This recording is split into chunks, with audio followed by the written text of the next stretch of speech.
boa noite, amados irmãos. Graça e a paz do nosso Senhor Jesus esteja no cada um de vocês. Que alegria a gente poder estar aqui hoje, mais uma vez, neste culto, nesta casa de oração que o Senhor nos deu a congregar. Vamos começar esse culto, irmãos, lendo aqui o texto do Salmo 22.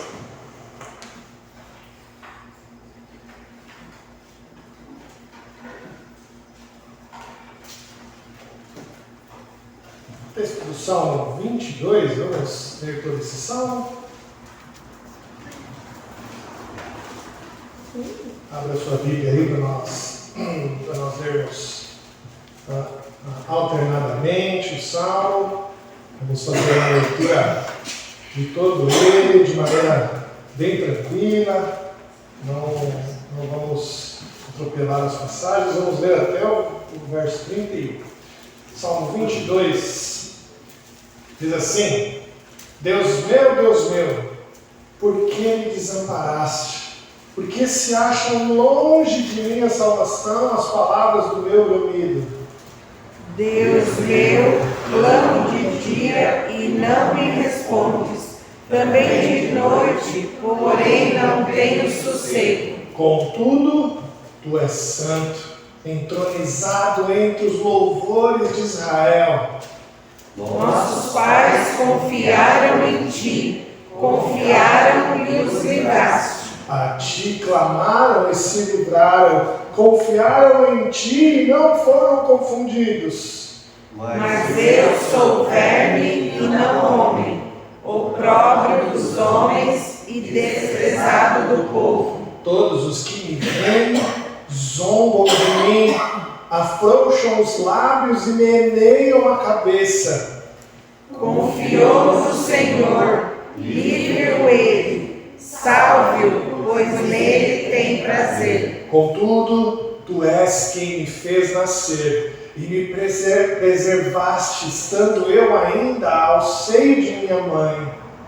A ti me entreguei desde o meu nascimento, desde o ventre de minha mãe. Tu és meu Deus. Não te distancies de mim, porque a tribulação está próxima e não há quem me acuda.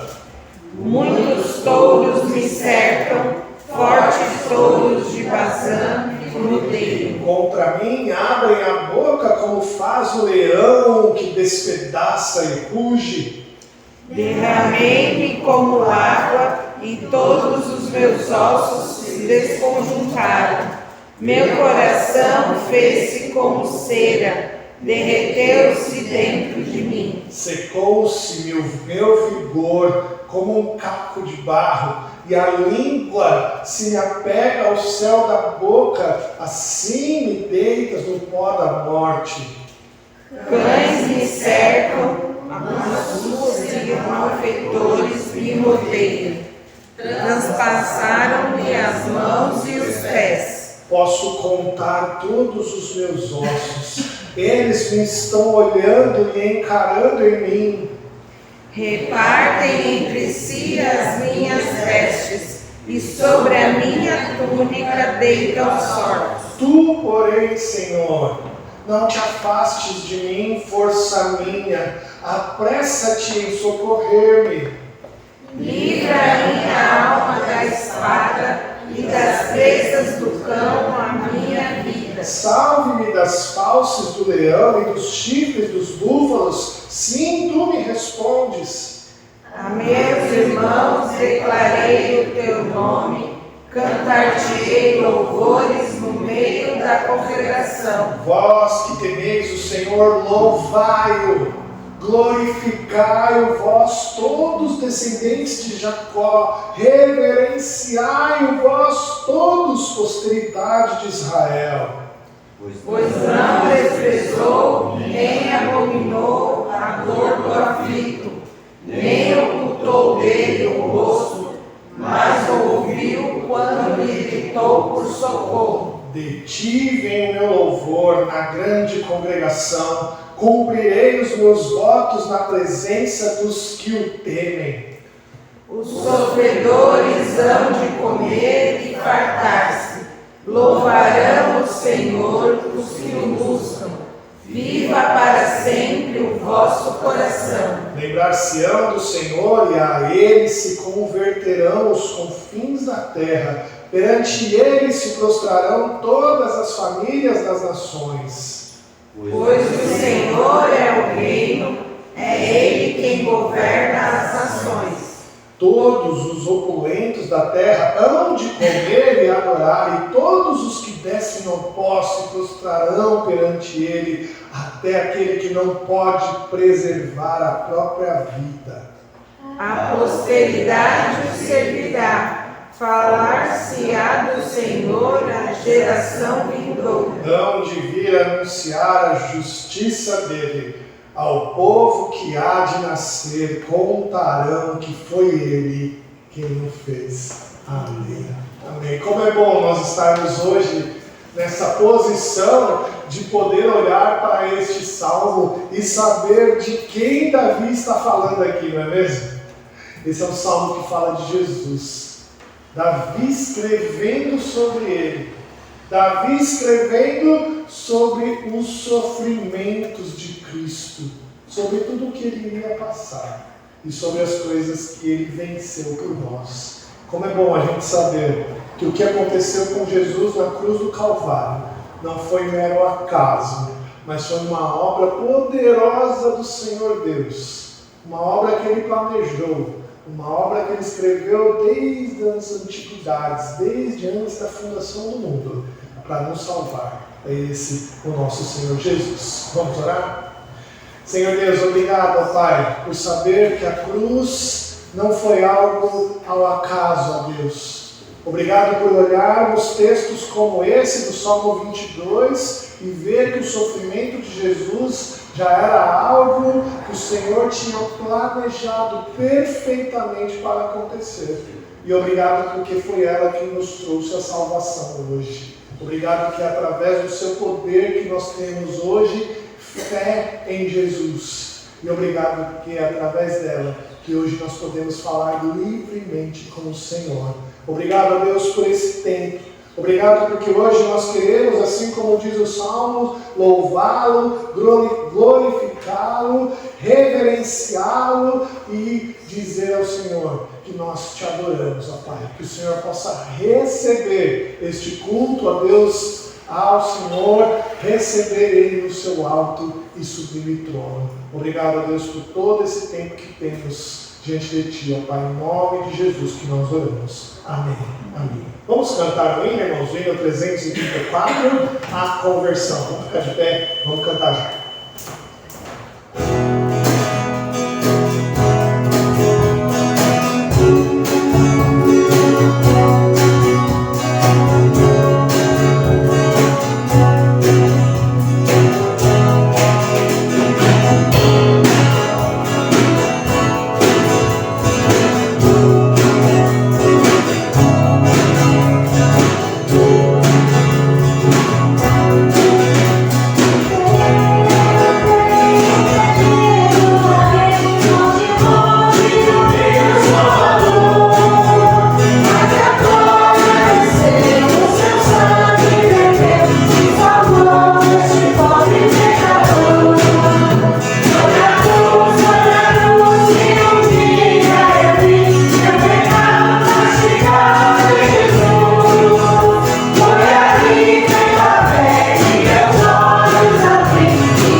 Timóteo, capítulo 6, versos de 11 a 16. Abra lá, por favor, sua Bíblia. Primeira carta de Paulo a Timóteo, capítulo 6, versos de 11 a 6.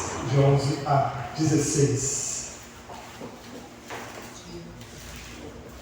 Primeira carta de Paulo a Timóteo, capítulo 6, versos de 11 a 16.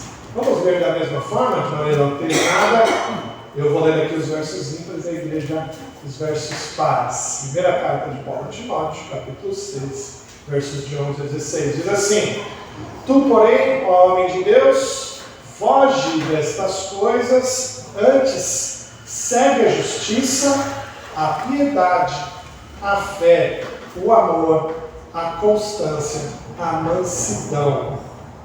Combate o bom combate da fé, toma posse da vida eterna, para a qual também foste chamado, e de qual fizeste a boa confissão perante muitas testemunhas. Exorto-te perante Deus, que preserva a vida de todas as coisas, e perante Cristo Jesus, que diante de Pôncio Pilatos fez a boa confissão, Guardes o mandato imaculado e irrepreensível até a manifestação do nosso Senhor Jesus Cristo, a qual em suas épocas determinadas há de ser revelada pelo bendito e único soberano, o Rei dos Reis, o Rei dos Reis e Senhor dos Senhores.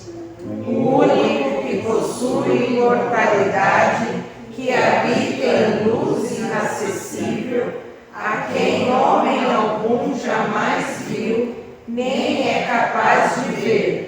A ele honra e poder eterno. Amém. Amém, amém. Bendita a palavra do apóstolo Paulo, que nos exorta a não termos, diante de toda justiça, diante de toda piedade, diante de toda fé, diante de todo o amor, de toda a constância, de toda a mansidão. Como que ele nos exorta a fazer isso?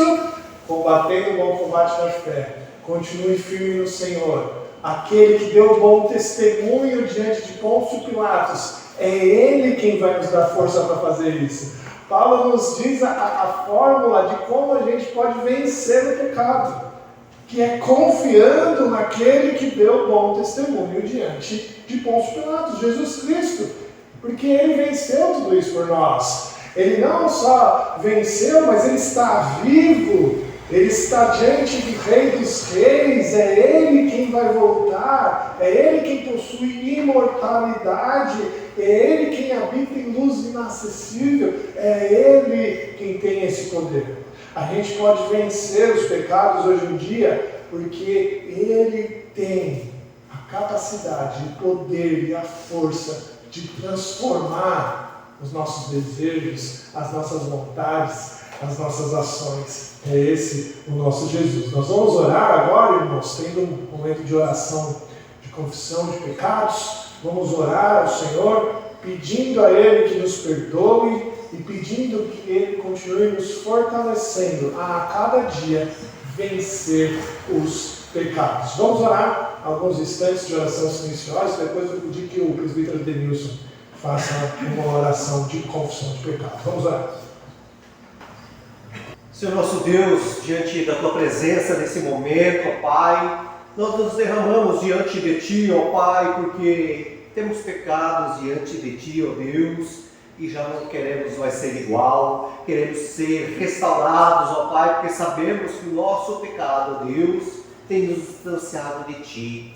Por isso te pedimos, ó Pai, perdão dos nossos pecados, que o sangue de Jesus ali na cruz do Calvário possa ser eficaz em nossa vida, perdoando os nossos pecados, ó Pai, para que assim todo ato desse culto, todo esse louvor possa ser aceito diante da Tua presença com aroma suave, e que o Senhor, ó Pai, abra as janelas do céu e abençoe esse Teu povo aqui nessa noite, abençoe aqueles que estão reunidos na Tua presença, ó Pai, e que o Senhor nos revesta, ó Pai, do Teu poder, da Tua graça, para que assim possamos, Senhor, ser pessoas diferentes, pessoas cheias do Teu Santo Espírito, ó Pai, para que assim possamos, ó Deus, levar a Tua palavra, ó Pai. Nos abençoe agora e sempre. Muito obrigado por tudo, ó Pai, principalmente pelo perdão dos nossos pecados.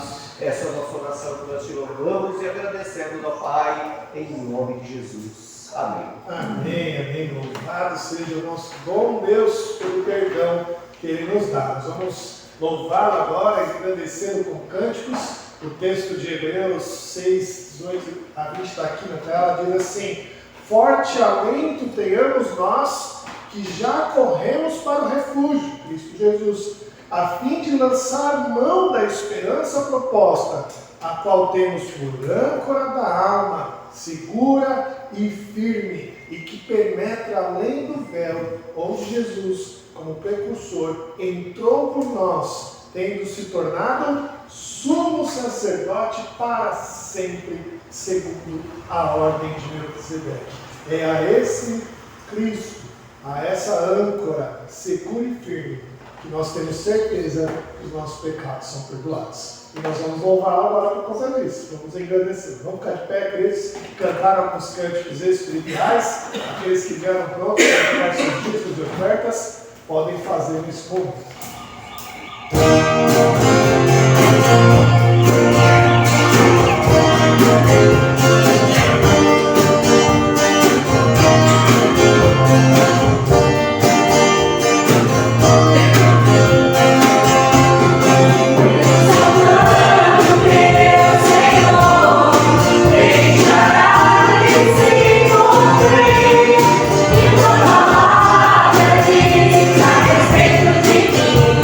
Amar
Obrigada, Deus, por isso, pelo tempo que já passamos na sua casa, pelo tempo que vamos ainda ficar aqui, ó Deus.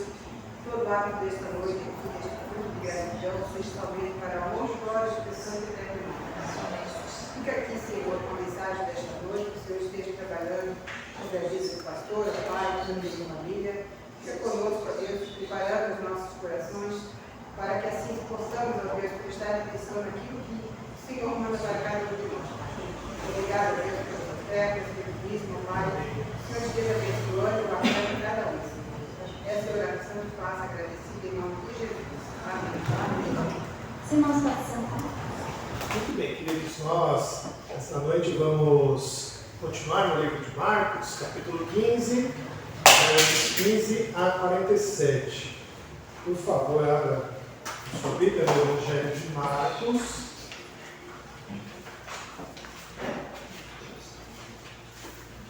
Capítulo 15, versos 15 a 17.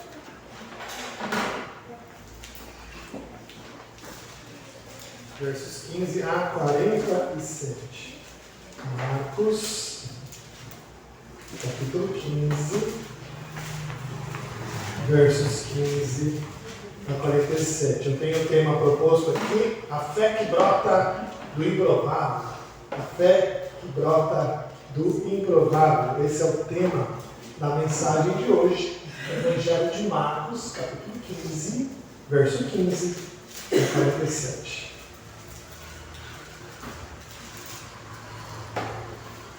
Na verdade, no verso 16. Verso 16. Diz assim o texto da palavra de Deus: então os soldados o levaram para dentro do palácio, que é o pretório, e reuniram todo o destacamento.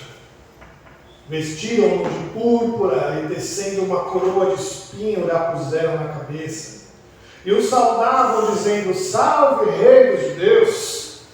Davam-lhe na cabeça como um caniço, cuspiam nele, pondo-se de joelhos, o adoravam. Depois de terem escarnecido, despiram-lhe a púrpura e o vestiram com suas próprias roupas. Então conduziram Jesus para fora com o fim de crucificar. E obrigaram a Simão Cirineu, que passava vindo do campo, pai de Alexandre e de Rufo, a carregar-lhe a cruz. E levaram Jesus para o Gólgota, que quer dizer lugar da caveira. Deram-lhe a beber vinho com mirra, ele, porém, não tomou. Então o crucificaram e repartiram entre si as vestes dele, lançaram entre si, lançando-lhe sorte para ver o que levaria cada um. Era a hora terceira quando o crucificaram. E por cima estava em epígrafe a sua acusação: o rei dos judeus. Com ele crucificaram 2 ladrões, um à sua direita e outro à sua esquerda. E cumpriu-se a escritura que diz: com malfeitores foi contado. Os que iam passando blasfemavam dele, meneando a cabeça e dizendo: tu que destróis o santuário e em 3 dias o reedificas, salva-te a ti mesmo descendo da cruz. De igual modo, os principais sacerdotes com os escribas, escarnecendo entre si, diziam: salvou os outros e a si mesmo não pode salvar-se. Desce agora da cruz, ó Cristo, o Rei de Israel, para que vejamos e creiamos. Também os que com ele foram crucificados o insultavam. Chegada a hora sexta, houve trevas sobre toda a terra até a hora nona. A hora nona clamou Jesus em alta voz: Eloi, Eloi, lama sabachthani, que quer dizer: Deus meu, por que me desamparastes? Alguns dos que ali estavam, ouvindo isto, diziam: veja, chama por Elias. E um deles correu a embeber uma esponja em vinagre, e pondo-a na ponta de um caniço, deu-lhe a beber, dizendo: deixai, vejamos se vem tirá-lo. Mas Jesus, dando um grande brado, expirou. E o véu do santuário rasgou-se em 2 partes, de alto a baixo. O centurião que estava em frente dele, vendo que assim expirara, disse: verdadeiramente este homem era o Filho de Deus. Estavam ali também algumas mulheres observando de longe, entre elas Maria Madalena, Maria, mãe de Tiago, o menor, e de José e Salomé, as quais, quando Jesus estava na Galiléia, o acompanhavam, o serviam, e além destas muitas outras que haviam subido com ele para Jerusalém. Ao cair da tarde, por ser dia de preparação, isto é, véspera do sábado, vindo José de Arimateia, ilustre membro do Sinédrio, que também esperava o reino de Deus, dirigiu-se resolutamente a Pilatos e pediu o corpo de Jesus. Mas Pilatos admirou-se de que já tivesse morrido, e tendo chamado o centurião, perguntou-lhe se havia muito que morrera. Após certificar-se pela informação do comandante, cedeu o corpo a José. Este, baixando o corpo da cruz, envolveu em um lençol que comprara e o depositou em um túmulo que tinha sido aberto numa rocha, e rolou uma pedra para a entrada do túmulo. Ora, Maria Madalena e Maria, mãe de José, observavam onde ele foi posto. E aqui, palavra de Deus, vamos orar mais uma vez. Senhor, muito obrigado a Deus por essa palavra do Evangelho de Marcos, que nos narra, ó Deus, a crucificação de Jesus. Que nós possamos, ó Deus, hoje compreendê-la de uma maneira a amá-la. Possamos hoje ouvir essa história mais uma vez, ó Deus, diante de tantas que nós já ouvimos, mas que essa história mais uma vez possa mexer nosso coração, possa nos fazer, ó Deus, não temer essa cruz e olhar para ela, Deus, como ponto da nossa salvação. Obrigado, Deus, por isso, em nome de Jesus. Amém.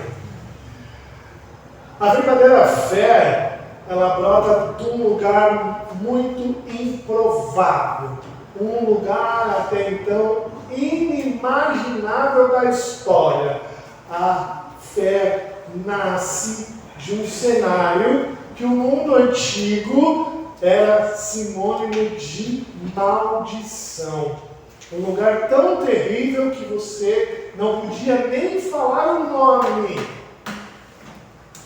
Uma pessoa desta época de Jesus não poderia nem citar. Esse lugar improvável e inimaginável era a cruz. Sejamos honestos, meus irmãos. Sejamos honestos. Ainda hoje a gente fica desconfortável com essa palavra, não é? Eu sei porque muitas vezes quando a gente vai evangelizar alguém na rua, quando a gente encontra uma pessoa no ponto de ônibus, no hospital, no banco, em algum desses lugares, e a gente vai compartilhar com ele o evangelho, a gente normalmente não fala da cruz. A gente pula a história da cruz. A gente tem um receio da crueza do Calvário e a gente tem medo que ela afaste as pessoas de Cristo. E aí a gente tenta tornar a mensagem do Evangelho um pouco mais tranquila, um pouco mais atraente. Quantas vezes a gente suaviza a mensagem bíblica da cruz para não chocar as pessoas? Afinal, não é mesmo? Como que a gente fala para alguém que aquele que morreu humilhado, aquele que foi zombado, aquele que foi agredido, como que fala para a pessoa que era necessário crer nele? Na nossa imaginação, isso afasta as pessoas de Cristo e não as atrai. É tentador a gente focar apenas nas curas de Cristo, não é mesmo? Quando a gente vai falar de Jesus para alguém, a gente fala, você precisa crer naquele que cura os cegos. Você precisa crer naquele que faz os coxos andarem. Você precisa crer naquele que multiplicou os pães e os peixes. É isso que atrai a pessoa, não a cruz.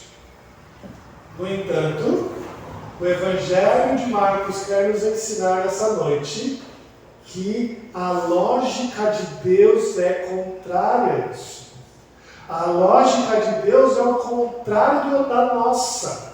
Deus escolheu transformar o momento de maior fraqueza de Jesus no momento do seu maior poder. Hoje, ao estudarmos esse texto de Marcos sobre a zombaria, o escárnio e a crucificação de Jesus, a gente vai aprender que a fé não floresce longe da cruz. A gente precisa aprender isso de uma vez por todas. A fé floresce pela cruz. É no Calvário que Jesus revelou a sua glória. O amor sacrificial e substitutivo de Cristo só aconteceu por conta da cruz.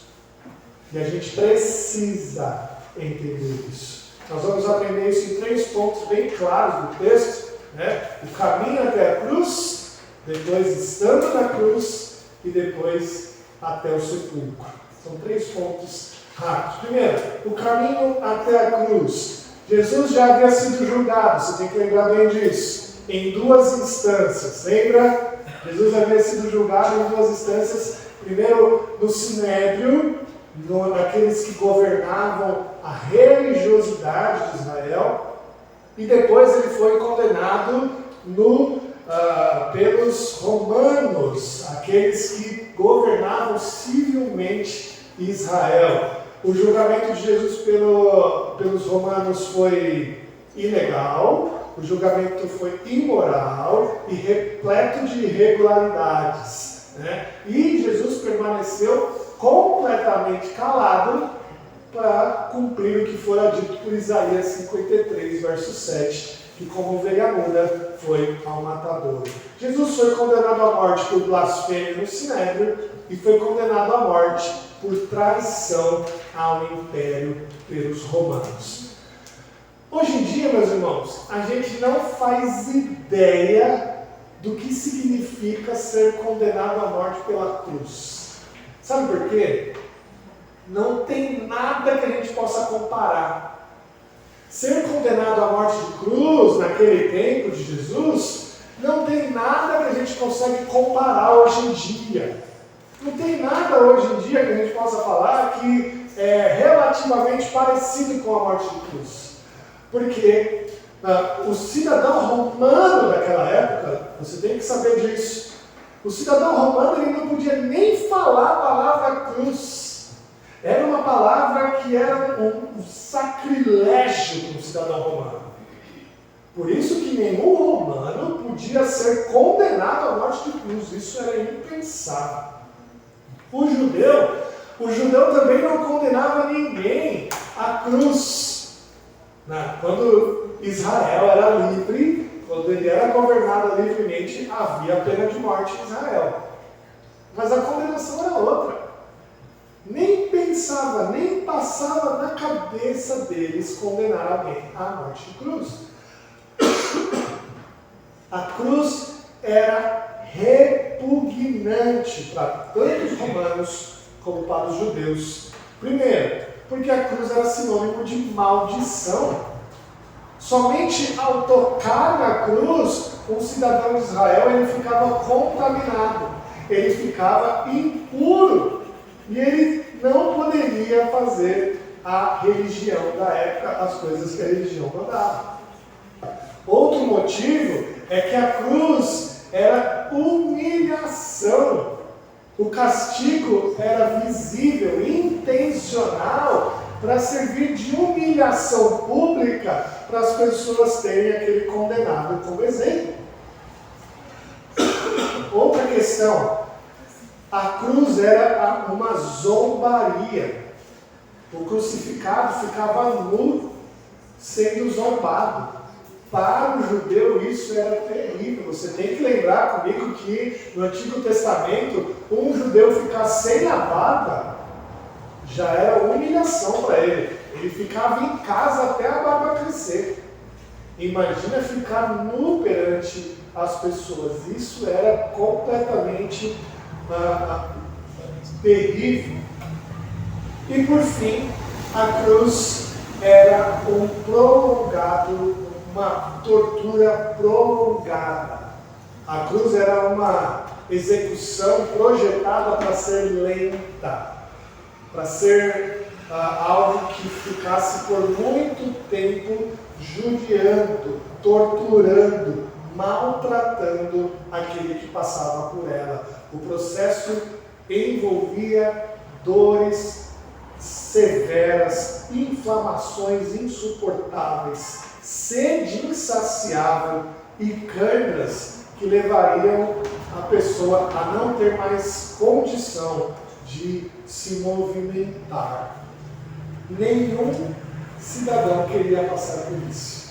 Era algo realmente terrível que somente os estrangeiros e os escravos, rebeldes políticos, que eram condenados a sofrer a morte de cruz. E é por isso que quando os soldados aqui se levantam com Jesus já condenado, começam a zombar dele. Porque aquela morte, a morte de cruz, tão sofrida, era algo que eles tinham permissão para escarnecer da pessoa que estava ali. E Jesus foi alvo de tanta zombaria. Perceba aí de novo comigo no verso 16, olha só, que estava ali reunida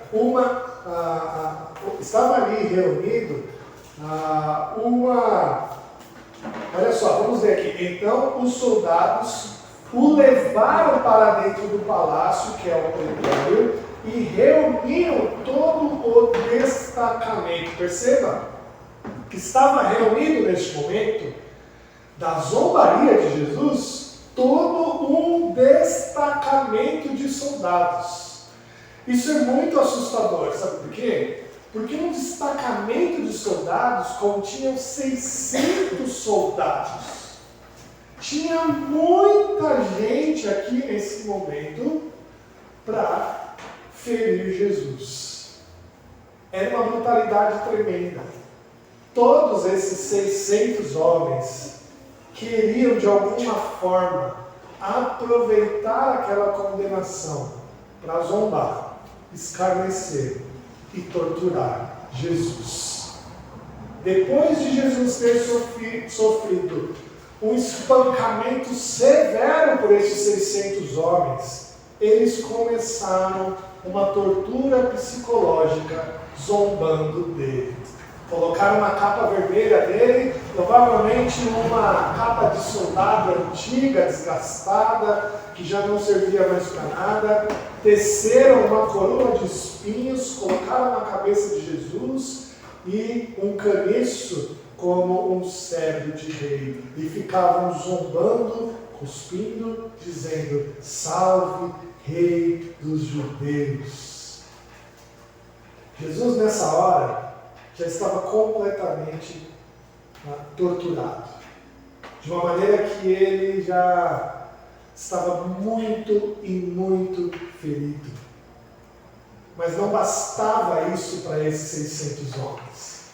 Eles queriam humilhá-lo. A grande ironia disso é que eles começaram a declarar uma verdade: salve, rei dos judeus. Uma frase em tom de sarcasmo aqui que era completamente verdadeira, totalmente verdadeira. Eles estavam dizendo a verdade. Ele era realmente o rei dos judeus. Depois de toda essa brutalidade, eles vestem Jesus daquele manto escarlate, vestem Jesus com as roupas dele e começam a caminhar até o Calvário. Jesus começa carregando a sua cruz. Jesus começa carregando a sua cruz, mas pelo tanto que ele sofria, pelas dores, por tudo que ele havia sido torturado, ele não consegue.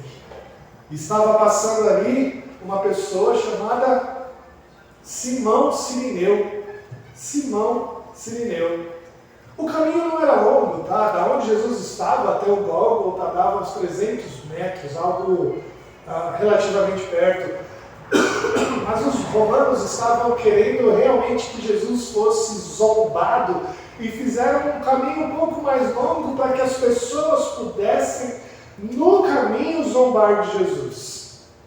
E quando passava Simão Cirineu, Jesus, sem conseguir ficar de pé, eles ordenam Simão a carregar a cruz de Cristo. Jesus ali completamente machucado, exausto. E agora, nesse momento, acontece algo totalmente improvável. Totalmente improvável. Passava ali esse homem, Simão Cirineu, os soldados obrigam a carregar a cruz. Aqui é uma palavra que é quase como tendo arregimentado Simão, como uma ordem do exército para ele fazer aquilo lá, ele não tinha como negar. E Simão, certamente alguém que não era seguidor de Jesus, alguém que estava só passando por ali, ele recebe a cruz, carrega até o lugar do Gólgota e ele se converte. Algo totalmente improvável. Ao ver Jesus todo machucado, ao ver Jesus no momento da maior zombaria da sua vida, Simão, o sirineu, olhando para Jesus daquela forma, sem condições físicas de carregar a sua cruz, sem beleza alguma, ele se converte. Mas pastor, como que você sabe que ele se converteu? Meus irmãos, a gente sabe por dois motivos. Primeiro, quando o autor descreve a pessoa com tantos detalhes como está aqui, Simão, Sirineu, aquele que é pai de Alexandre e de Rufo, ele quando descreve assim é porque os leitores conhecem. É igual se a gente fosse escrever para alguém aqui, a gente falasse, sabe a Emily, filha do Denilson, da Rosa, irmã da Adriane. Eu estou escrevendo porque você conhece quem é. Eles escreviam assim para mostrar, olha, é o Simão, é esse mesmo, é esse que vocês conhecem. E segundo motivo, porque Paulo, na carta aos Romanos, vai deixar bem claro quem é ele. Paulo escreve no final da sua carta aos Romanos, no capítulo 16, verso 13, saudai Rufo, eleito no Senhor, igualmente sua mãe, que também tem sido mãe para mim. Paulo escreveu para saudar Rufo, filho de Simão, porque a esposa de Simão fora como mãe para Paulo. Meus irmãos, no momento mais improvável da história de Jesus, no momento mais difícil, mais assustador, no momento de maior dor, de maior zombaria, algo totalmente improvável acontece. Aquele que carrega a cruz de Cristo teve fé. Teve fé. Bom, agora Jesus já está na Gólgota. Ao chegar no Gólgota, lugar reservado para esse momento, aconteceu que eles pregam Jesus na cruz. Pregaram suas mãos e os seus pés naquele madeiro que ele carregava. Antes disso, algumas pessoas tentaram dar vinho com mirra para Jesus beber. Você percebeu bem isso? A tradição diz que algumas mulheres piedosas ficavam nesse lugar para servir este vinho com mirra para todos os condenados à morte de cruz. Porque vinho com mirra era uma bebida que era como se fosse um narcótico. Entorpecia a pessoa, como se fosse um anestésico muito forte, para que aquele condenado, aquele coitado, não sentisse as dores terríveis de serem pregados na cruz. Mas Jesus negou. Essa informação é importante. Outro evangelho vai dizer que Jesus prova aquela bebida porque as feridas davam uma sensação de secura muito grande. Mas Jesus, ao provar e perceber que era vinho com mirra, ele cospe, não toma. E ele faz isso porque ele queria passar por todo o sofrimento da cruz, totalmente lúcido. Ele queria entregar o seu espírito ao Senhor, totalmente lúcido. Ele não queria passar nenhum momento entorpecido. Em tudo ele queria sofrer. Em tudo ele queria cumprir o que lhe fora proposto. Jesus é então pregado na cruz, içado por uma corda e preso num poste que já estava ali colocado, fincado no chão, para que ele ficasse de pé, para que todos pudessem ver, para que todos que passassem por ali pudessem zombar dele. E tudo isso, como o texto diz, para que se cumprisse as Escrituras. Primeiro, cumprimento das Escrituras, os soldados lançam sorte sobre suas vestes. A gente viu isso lá no Salmo 22.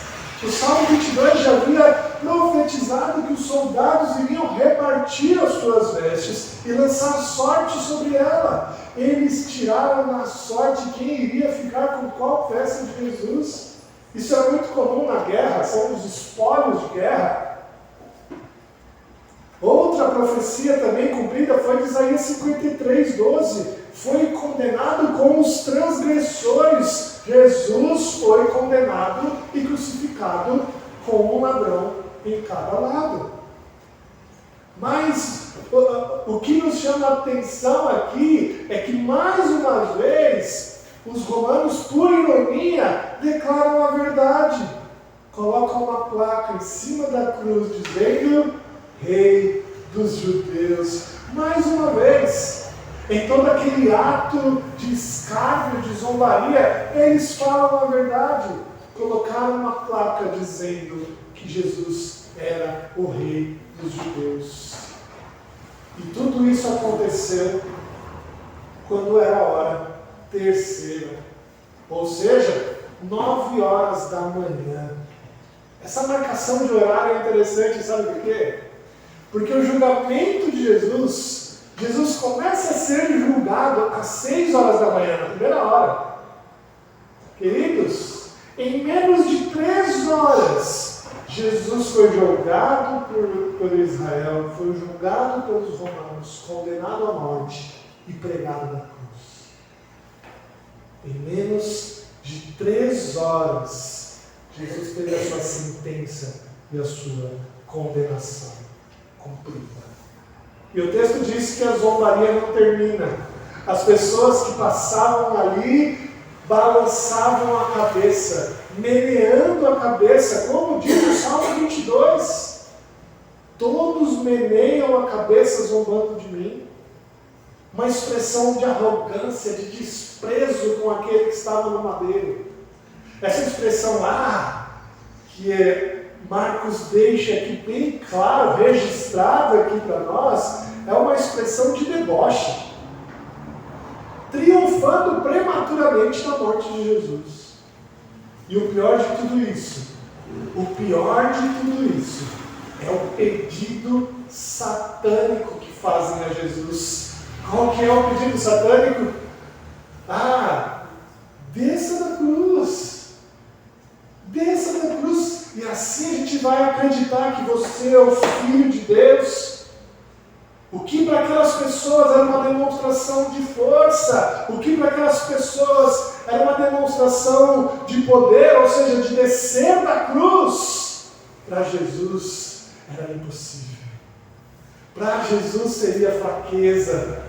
Para Jesus seria uma demonstração de que ele havia perdido. E de maneira nenhuma ele assume isso. Ele não desce da cruz. O que era fraqueza para aqueles homens permanecer na cruz foi poder de Jesus. Foi força dele. Mesmo sofrendo todas aquelas dores, conscientemente, ele passa por todo aquele processo. Jesus foi crucificado às 9 horas da manhã. E quando a hora sexta chegou, ou seja, meio-dia, houve trevas. No momento em que o sol estaria bem acima deles, a terra ficou escura. E esse foi um evento, meus irmãos, completamente miraculoso, completamente sobrenatural. Isso porque nenhum evento natural pode explicá-lo. Sabe por quê? Porque não pode ser um eclipse. Como que a gente sabe que não pode ser um eclipse? Porque isso aconteceu na Páscoa. E na Páscoa é lua cheia. E um eclipse nunca acontece em lua cheia. O eclipse acontece em lua nova. Então não pode ser nenhum eclipse que apagou o sol. Não poderia ser também um vulcão soltando fumaça e tampando o sol, porque não existe vulcão naquele lugar. Ou seja, foi um evento completamente miraculoso. E a duração dessas trevas foi de 3 horas. Nenhum eclipse dura tanto. O propósito de Deus com essa escuridão foi mostrar que o seu julgamento estava ali. Nas Escrituras, sempre que ela trata de escuridão do sol, ela trata de julgamento de Deus, de ira de Deus contra o pecado. Aquelas trevas, meus irmãos, representavam ali o julgamento de Deus contra a humanidade. Jesus está deixando claro para eles: olha, o Senhor está julgando vocês. A ira do Senhor está agora sobre Jesus, mas deveria estar sobre vocês. E é por isso que Jesus, nesse momento, dá um brado: Deus meu, por que me desamparastes? Aqui está a ira de Deus sendo totalmente lançada sobre Jesus. Outro sinal miraculoso acontece é que o véu do templo foi rasgado, de alto a baixo.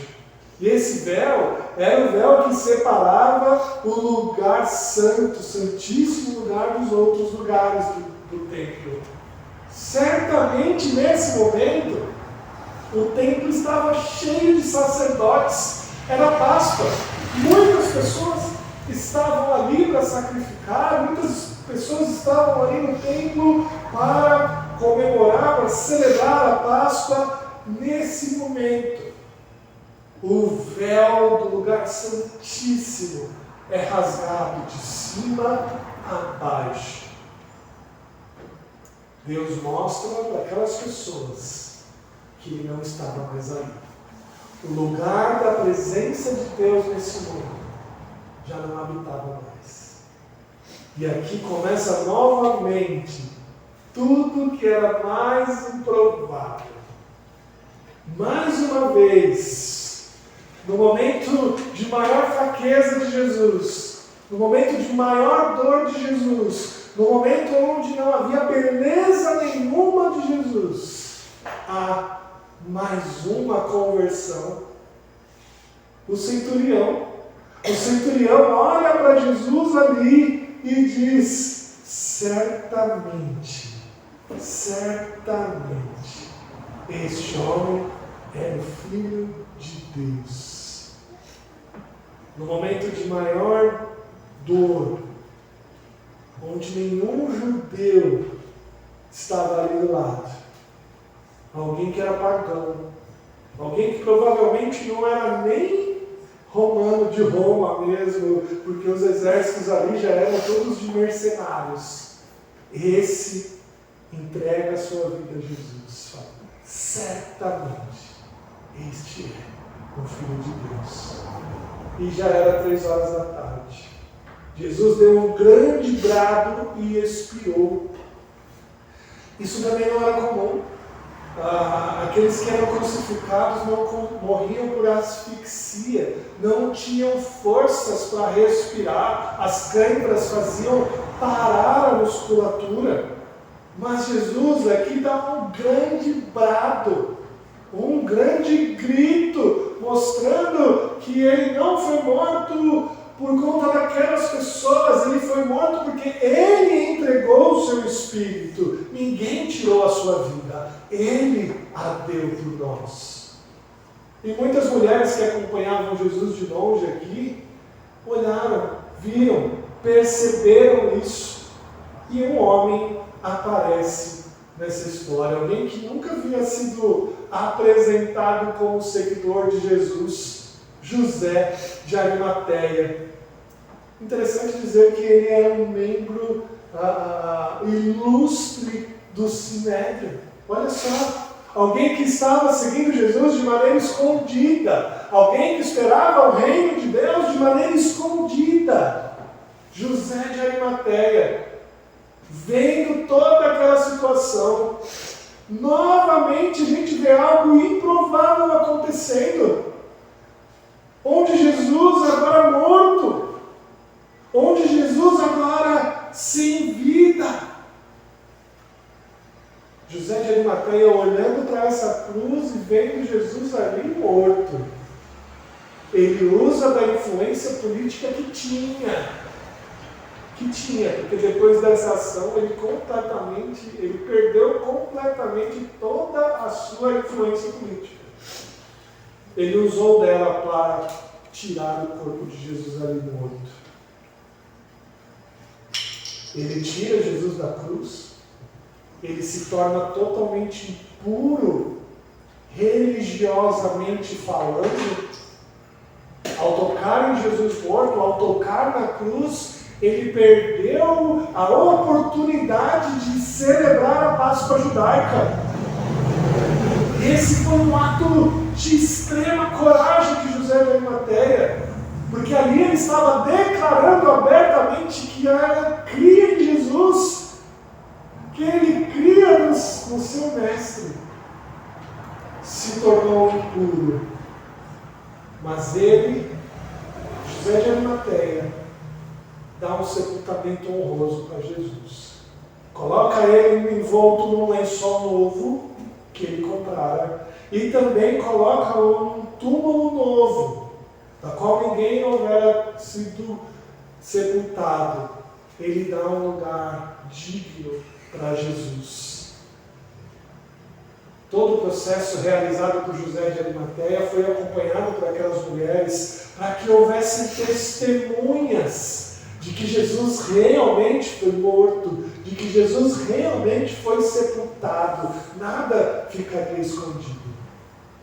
E mais uma vez, algo totalmente improvável de acontecer.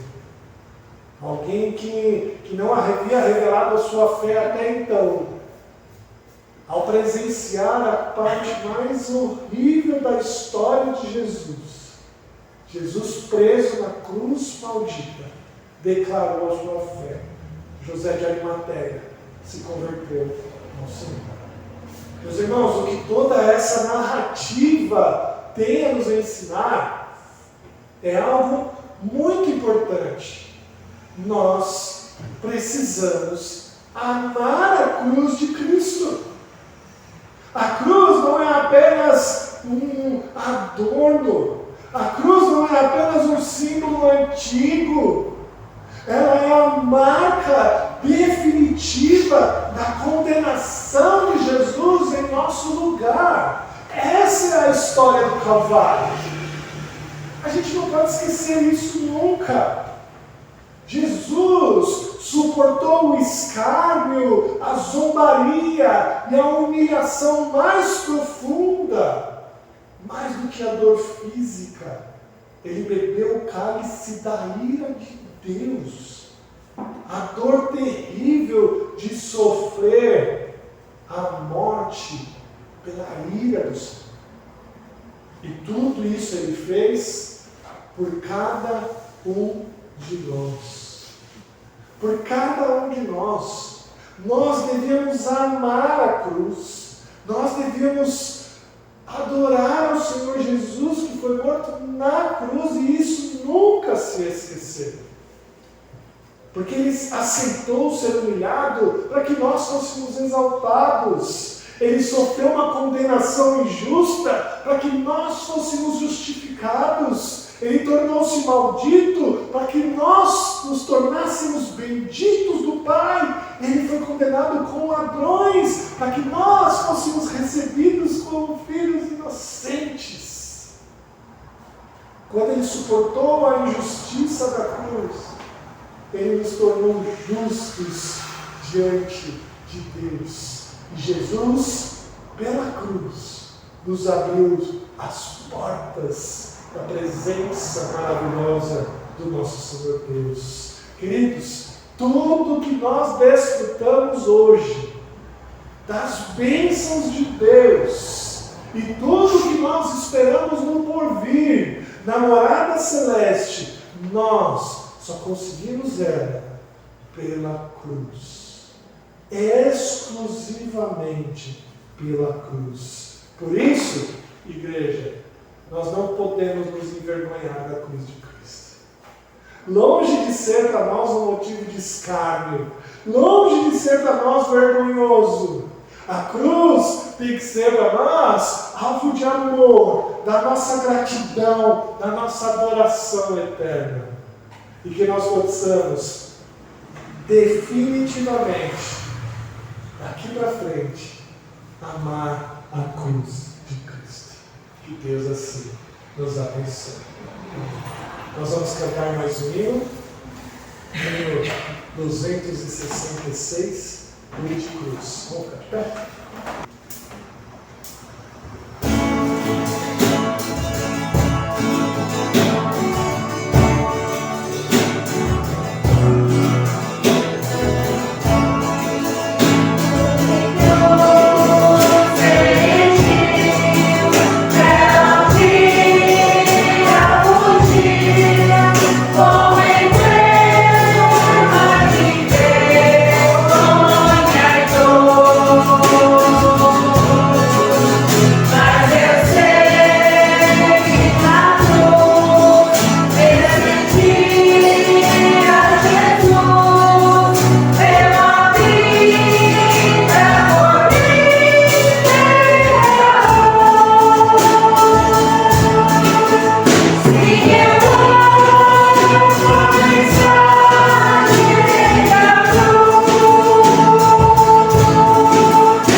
sermos abençoados pelo Senhor. Oremos. Senhor Deus, querido eterno Pai, muito obrigado, Deus, por mais uma vez a gente ouvir a história da cruz, por mais uma vez a gente ouvir, ó Deus, a história da morte de Jesus Cristo, ó Deus, na crucificação, no Calvário, em todo o seu sofrimento, em toda a sua zombaria, em toda a sua tristeza, a sua dor, ó Deus, mas que essa cruz, ó Deus, possa ficar marcada na nossa memória, possa ficar marcada na história do que o Senhor sofreu por nós, ó Pai. De que a tua morte, ó Deus, o teu sofrimento deveria ser o que nós deveríamos passar. Mas o Senhor, com todo o amor que o Senhor teve por nós, o Senhor, com todo o amor que o Senhor teve por cada um de nós, sofreu tudo, ó Deus. Como ovelha indo para o matadouro, sem falar uma só palavra. Sofrendo de maneira consciente, ó Deus, para que tudo passasse e entregasse o seu Espírito ao Senhor. E que isso só possa ser para nós, ó Deus, realmente motivo de louvor, de gratidão, motivo de exaltar a cruz, de louvá-la, Deus, por todo esse processo de sofrimento, ó Deus, de que o Senhor venceu, de que o Senhor passou vitorioso e de que nós sabemos que hoje vivo está, de que hoje está, ó Deus, nos fortalecendo para passar por este mundo, ó Deus, em nossos sofrimentos, já como vencedores. Ó Deus, que nós possamos nunca nos envergonhar da cruz, que possamos tê-la, ó Deus, com muito apreço, com muito amor, para que ela sempre seja, ó Deus, para nós, esse símbolo de que o Senhor morreu por nós, o teu amor substitutivo, de que o Senhor nos amou de tal forma que morreu por nós na cruz do Calvário. Obrigado a Deus por essa história e que ela possa ficar gravada em nossos corações e que ela não fique ali parada, mas que gere muitos frutos. Que possamos, da próxima vez que tivermos a oportunidade de falar de Jesus para alguém, que a gente fale deste ato tão improvável da cruz, que ele torne poderoso na vida da pessoa e que ela venha crer em Jesus com todo o seu amor. Obrigado a Deus por isso. Nos despeça na tua paz, ó Deus, que possamos ir para as nossas casas em segurança, que o Senhor possa nos proteger e nos guardar neste feriado, que a cidade está cheia, que o Senhor nos guarde, nos proteja e nos dê uma semana boa para debaixo da sua presença. Obrigado, Deus, por tudo isso. Te agradecemos em nome de Cristo Jesus. Amém. Querida família de Deus, aqui reunida, ide em paz, ide em paz. O Senhor Deus, o Deus da aliança, ilumine o seu caminho, e que o amor do Pai, a graça do nosso Senhor Jesus, e a consolação do Espírito Santo de Deus esteja com você hoje e para todos sempre. Amém.